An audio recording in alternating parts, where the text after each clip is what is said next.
¿Alguna vez has sentido ese cosquilleo de nerviosismo en el estómago justo antes de una entrevista de trabajo? ¿O ese persistente dolor de cabeza que aparece justo cuando estás pasando por un momento de estrés? Nuestro cuerpo tiene formas fascinantes y a veces desconcertantes de comunicar lo que sucede en nuestra mente. Uno de los síntomas más temidos es el de sentirte mareado o mareada, ya que podemos llegar a creer que esa sensación nos va a llevar al debilitamiento corporal, a la pérdida de estabilidad y finalmente al desmayo, pudiendo incluso creer que pasa algo grave en nuestro organismo, simplemente temiendo que se dé el desvanecimiento por una, además o añadido con una sensación de vergüenza de la persona ante la situación. Bueno, pues vamos a distinguir entre mareos y vértigos, vamos a comprender por qué aparecen y qué debemos hacer con ellos. Quedaros con nosotros y vamos con el vídeo.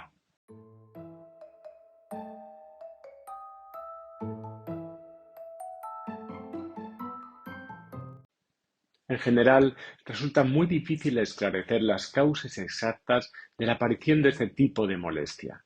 Puede deberse a un problema en el oído interno, a cervicales o a migrañas, o hasta lesiones que se hayan podido ocasionar en parte del sistema nervioso. La cuestión es que hay ocasiones en las que la persona pasa por todo tipo de pruebas médicas y no se termina de diagnosticar una causa orgánica que explique esa sensación de mareo. Es en ese tipo de casos en los que quizá corresponda más o tenga más que ver con un proceso psicológico. Algunas de las señales de que esos mareos pueden estar causados por ansiedad serían, pues si tras pruebas médicas o imágenes radiográficas no se puede detectar esa anomalía que pueda estarlo provocando, pues podríamos hablar de esto.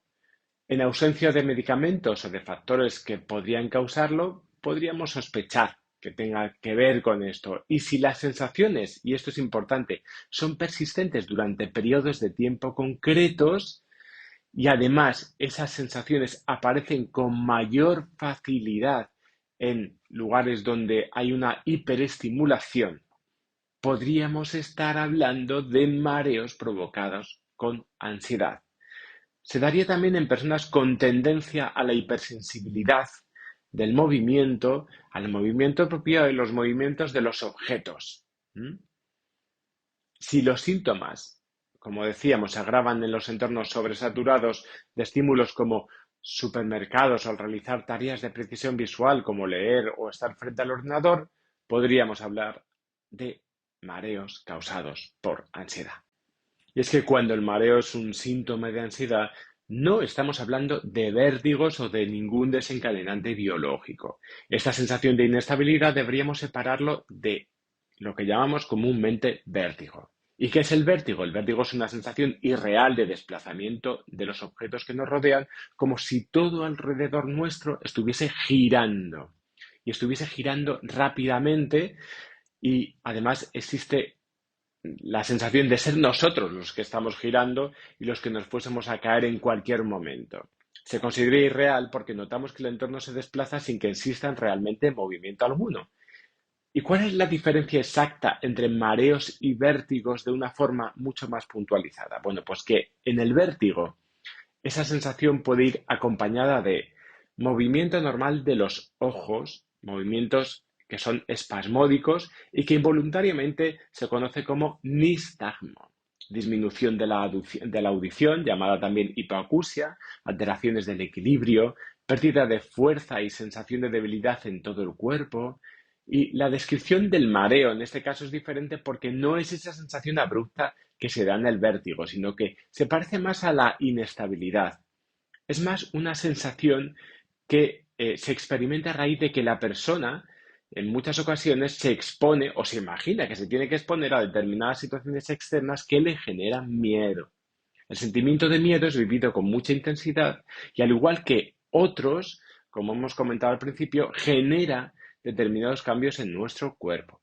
El miedo hace que activemos las alarmas de nuestro sistema para prepararnos para la lucha o la huida o el enfrentamiento de aquello que nos provoca esa sensación. Esto implica respiración agitada, aumento del bombeo de la sangre para que pueda circular más rápido por todo nuestro organismo, implica tensión muscular, implica sudoración.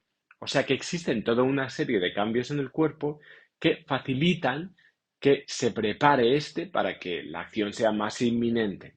También nuestra capacidad de concentración se agudiza en gran medida por esos procedimientos y quizá podamos notar una distorsión en la información que reciben nuestros sentidos, como agudizarse los colores, una mayor luminosidad. Podemos notar cómo disminuye la capacidad de escuchar lo que sucede a mi alrededor. En ocasiones, el mareo como síntoma puede desencadenarse por exponernos a determinadas circunstancias puntuales que nos dan miedo del entorno, como el tener que dar una conferencia a un grupo de personas o al entrar en una gran superficie, pero también en los casos en los que la ansiedad está más generalizada. Y eso puede vivirse como algo más continuo, como si fuese algo que me acompañase durante gran parte del día. ¿Y cuáles son los factores que pueden estar influyendo en su aparición y mantenimiento? En primer lugar, la respiración. Muchas veces no nos cuestionamos la forma que tenemos de respirar porque mientras vivimos es un proceso automático y ya está.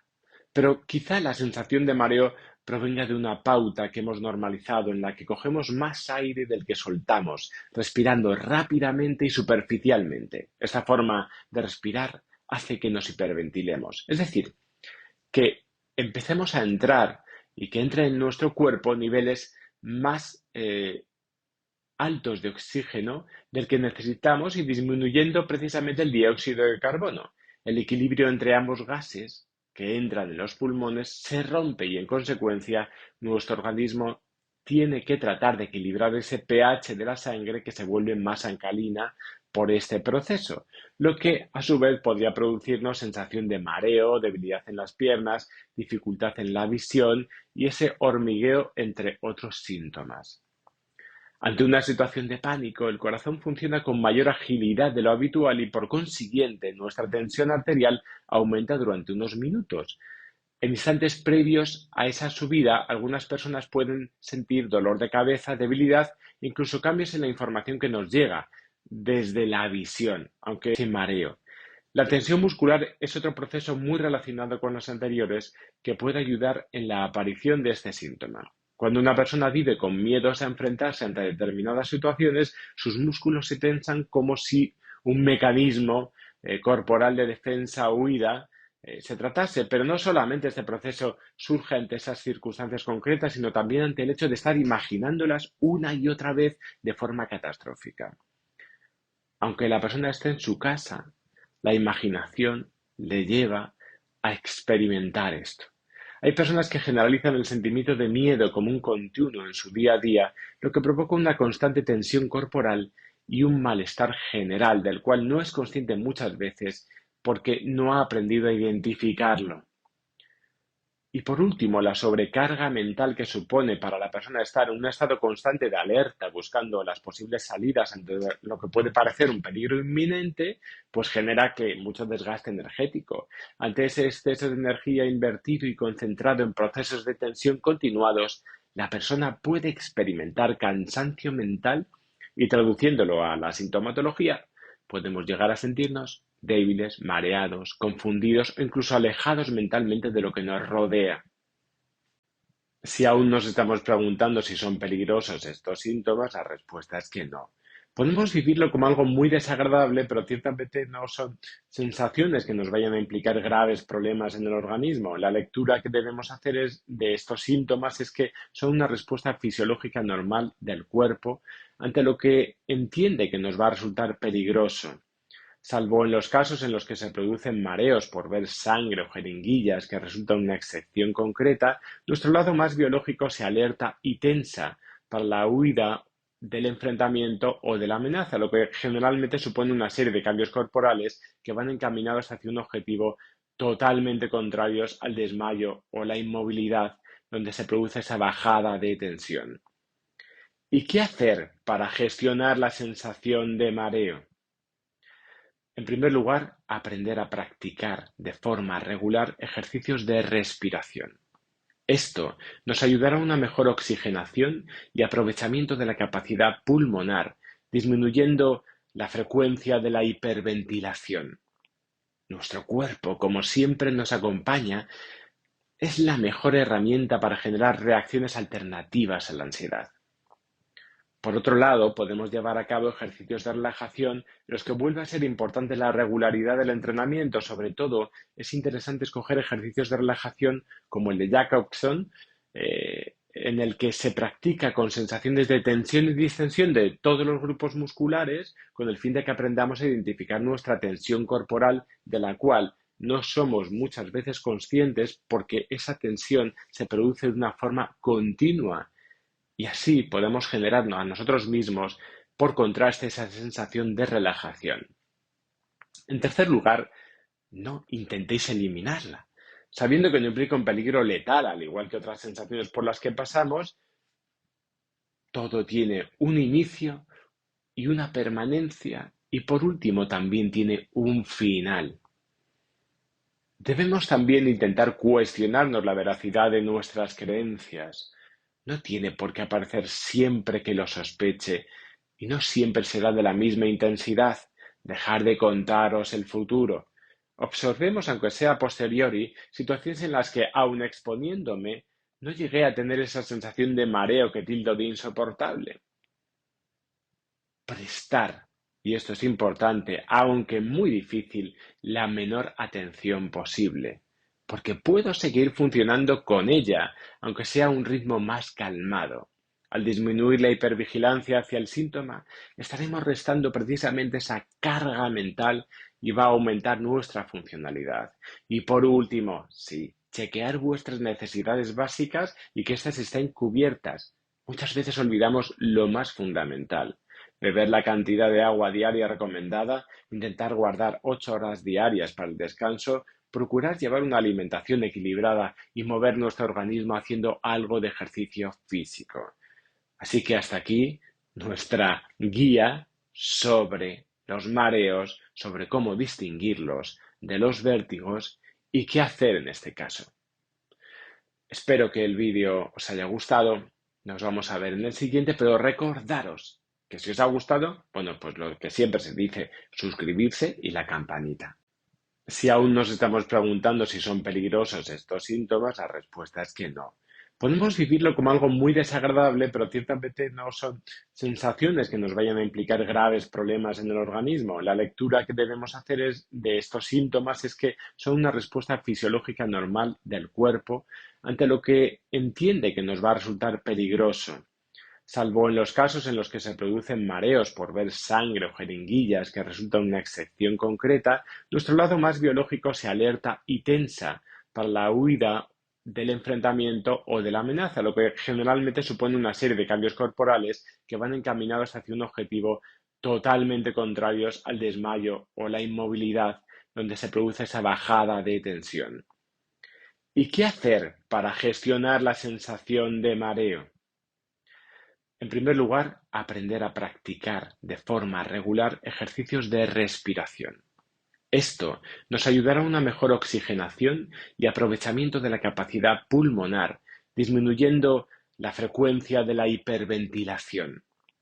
Nuestro cuerpo, como siempre nos acompaña, es la mejor herramienta para generar reacciones alternativas a la ansiedad.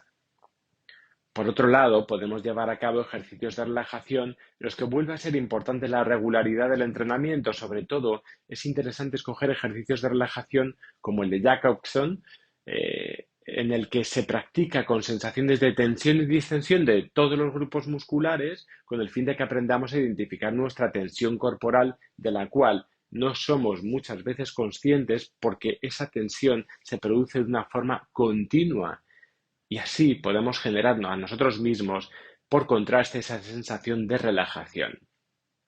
En tercer lugar, no intentéis eliminarla. Sabiendo que no implica un peligro letal, al igual que otras sensaciones por las que pasamos, todo tiene un inicio y una permanencia y por último también tiene un final. Debemos también intentar cuestionarnos la veracidad de nuestras creencias. No tiene por qué aparecer siempre que lo sospeche, y no siempre será de la misma intensidad. Dejar de contaros el futuro. Observemos, aunque sea a posteriori, situaciones en las que, aun exponiéndome, no llegué a tener esa sensación de mareo que tildo de insoportable. prestar, y esto es importante, aunque muy difícil, la menor atención posible, porque puedo seguir funcionando con ella, aunque sea a un ritmo más calmado. Al disminuir la hipervigilancia hacia el síntoma, estaremos restando precisamente esa carga mental y va a aumentar nuestra funcionalidad. Y por último, sí, chequear vuestras necesidades básicas y que éstas estén cubiertas. Muchas veces olvidamos lo más fundamental: beber la cantidad de agua diaria recomendada, intentar guardar 8 horas diarias para el descanso, procurar llevar una alimentación equilibrada y mover nuestro organismo haciendo algo de ejercicio físico. Así que hasta aquí nuestra guía sobre los mareos, sobre cómo distinguirlos de los vértigos y qué hacer en este caso. Espero que el vídeo os haya gustado. Nos vamos a ver en el siguiente, pero recordaros que si os ha gustado, bueno, pues lo que siempre se dice, suscribirse y la campanita. Cuidaros.